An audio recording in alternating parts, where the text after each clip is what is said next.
여당 중진들이 쓴소리를 했습니다. 국민의힘 지도부에게. 이대로면 총선에서 한동훈 장관이 무조건 나와야 한다라는 당내의 목소리도 나왔습니다. 일단 여당 중진들이 김기현 대표를 위시한 지도부에게 어떻게 쓴소리를 했는지 들어보시죠. 정광훈 목사가 20만 30만을 우리 당에 심어놔 있고 그 힘으로 우리 당에 버티고 있다는 식으로 선전이 온갖 되고 있는데 당론으로 이 문제는 결정을 해서 빨리 수습을 해야지 이 목사 손아귀에 우리 당이 움직여지는 그런 당이 돼서는 안 되겠다는 말. 신상필벌을 분명히 한다. 만일에 읍참마속을 해야 되는 일이 발생했다. 이건 주저하면 안 됩니다. 단칼에 해치우지 않으면 앞으로 전진할 수가 없어요. 우리 전대 이후에 우리 당의 지지율이 하락한다는 것은 결코 좋은 현상은 저는 아니라고 보고 있습니다. 보궐선거에서도 보면 이것이 주는 시그널도 우리가 심각하게 받아들여야 된다고 보고 있습니다. 여당 중진들 왜 이렇게 쓴소리를 했을까? 당 지지율 하락과 깊은 연관이 있습니다. 함께 보시죠. 정당 지지율 하락을 보면 3월 첫째 주 39, 29였는데 지금 계속해서 지지율이 하락을 하고 있습니다. 이른바 여당 최고위원들의 잇따른 설화, 돌아가면서 말실수하기가 당 지지율 하락에 영향을 미쳤고 전당대회 끝나고 새 지도부가 차려졌는데 당 지지율이 하락하면서 1년도 채 남지 않은 총선에 비상이 걸렸다라고 중진들은 쓴소리를 한 겁니다. 특히 김재원 최고위원의 연속적인 발언 실수에 대해서 솜방망이 처분을 내린 것과 관련한 김기현 당대표에게 쓴소리도 있었습니다. 그래서 당 내에서 이거 한동훈 나와야 된다. 이런 얘기가 나왔습니다. 천하람, 수도권 선거 견인 위해 대표적 얼굴이 필요하다. 한동훈 장관 쓸 수밖에 없는 분위기가 될 것이다. 나름의 바람을 일으켜야 되지 않겠냐라고 천하람 당협위원장이 얘기를 했습니다.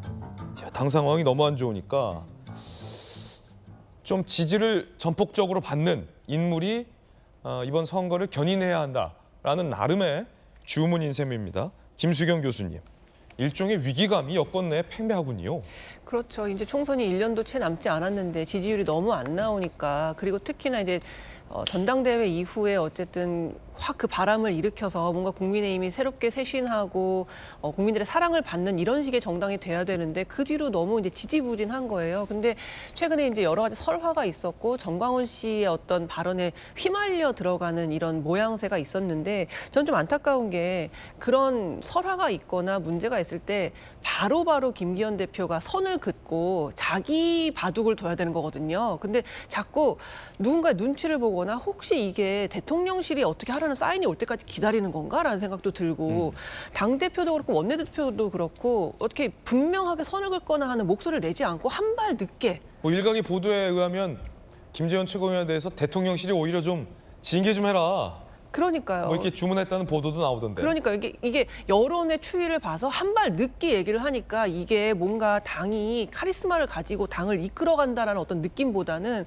그냥 그때그때 사정에 맞게 방어만 하는 식의 어떤 모양새를 보이고 있다. 그래서 이렇게 해가지고는 국민들의 마음을 사로잡을 수가 없고요. 사실 국민의힘 입장에서는 얼마나 좋습니까? 좀 죄송한 말씀이지만 민주당이 지금 사법 리스크에 완전히 휘말려 있잖아요. 이럴 때 확 치고 나갈 수 있는 절호의 기회인데 왜 이런 기회를 잘 살리지 못하고, 예를 들면 설화도 있었죠. 정광훈 씨와 관련해서 밥 한 공기도 있었고, 꼭 그걸 탓할 것도 아닌 게 저출산 그런 정책 같은 거 얘기할 때 20대가 애셋 나면은 군대 안 보낸다. 이런 굉장히 이거 도대체 누가 낸 아이디어인지 알 수 없을 만큼 한명미달의 아이디어를 막 내세우니까 국민들이 볼 때는 국민의힘이 아직도 굉장히 옛날의 그런 관행에 젖어만 있고 뭔가 새롭게 치고 나가지 못한다라는 생각이 드니까 오히려 지금 정권을 심판하기 위해서는 민주당의 표를 던지겠다는 사람들이 막 나타나고 있는 거잖아요. 지금 국민의힘은 자기 바둑을 둬야 돼요. 남이 두는 수에 따라서 내가 어떻게 대응을 할 거냐만 생각하는 게 아니라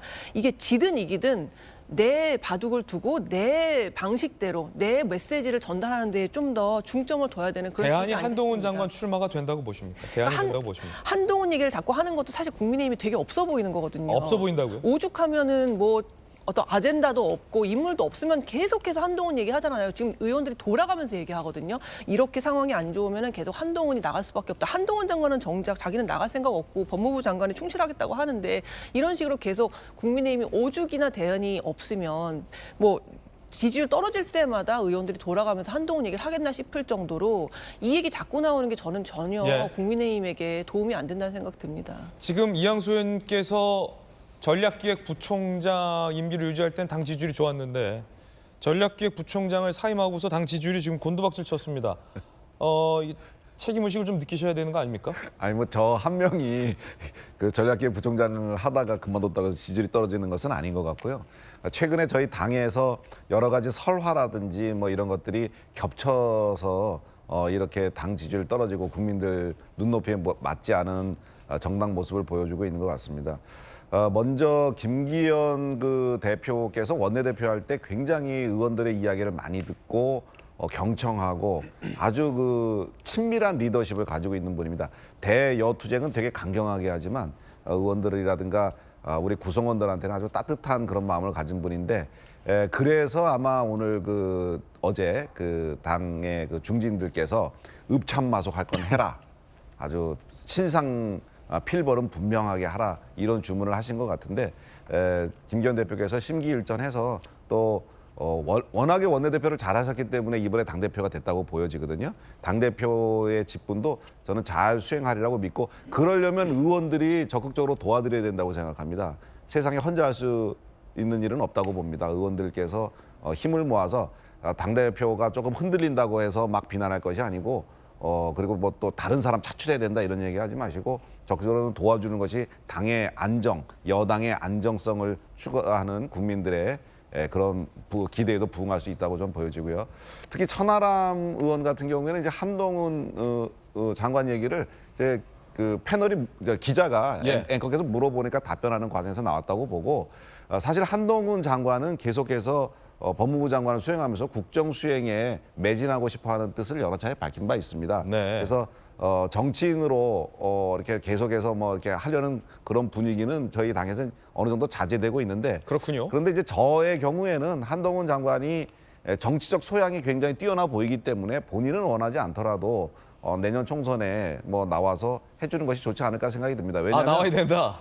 왜냐하면 내년 총선은 대통령의 중간 평가 성격을 가지고 있습니다. 예. 그러니까 2년간의 그 윤석열 정부의 성과에 대해서 어느 정도 평가하는 그런 그 선거가 내년 총선인데 그렇죠. 그 총선에서 우리가 반드시 이겨야지만 윤석열 정부의 향후 남은 3년 동안도 계속해서 일을 추진해 갈 수 있고 사실 지금 2년 동안 민주당이 다수 의석을 가지고 계속해서 모든 것을 지금 국회에서 발목을 잡고 있어서 지금 일을 하기가 어려운 상황입니다. 그럴 때 이렇게 그래서 내년 총선은 우리 당으로서는 굉장히 어려운 선거가 될 거라고 보여요. 그래서 물론 대통령의 중간 성격, 중간 평가 성격 그리고 대통령의 얼굴로 치르는 그런 선거가 되겠지만 이렇게 한동훈 장관이라든지 나와야 된다. 뭐 여러 가지 각 지역에서 활발하게 움직일 수 있는 그래서 득표에 도움될 수 있는 분들이 참여해 주는 것이 좀 좋다 이렇게 생각합니다. 한 장관이 나온다면 그럼 뭐 지역으로 나와야 된다. 지역구로 나와야 된다. 당연히 지역구로 나와야 되고요. 서울이요?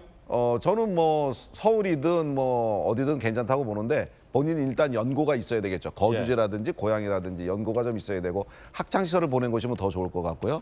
그리고 너무 험지로 보내면 안 됩니다. 개항을 같은. 너무 자꾸 우리 당내에서 뭐 험지로 보내야 된다는 얘기를 하는데 험지로 보면 자기 선거하다가 다른 선거에 좋은 영향을 끼치는 그런 일을 못 해요. 그래서 저 정도 되는 사람들이면은 그래도 좀 여유 있게 선거할 수 있는 곳으로 가서 연고가 있는 여유 있는 곳으로 가서 다른 그 주변의 선거들을 좀 책임져 주는 그런 역할을 맡겨야 됩니다. 예. 그 선거 잘 모르시는 분들이 자꾸 자기 생각 많이 얘기하시는데 그거는 좀 당에다 좀 맡겨 주셨으면 좋겠습니다. 예. 전직 전략기획부총장의 전략이었습니다. 자, 그런가 하면 민주당 김남국 의원은요. 한동훈 장관이 카메라 앞에서 돌변한다라고 주장했습니다. 아까 그 라디오군요. 천하람 그 위원장 나왔던. 한 장관 평소 어법이 궁금하다. 그러자 김남국 의원은요. 국회에서 답변하실 때만 그런 것 같다. 평소에는 친절하시다. 이상하게 카메라가 돌아가면 그러신 건 아닌가라고 생각한다. 라고 답변을 했습니다.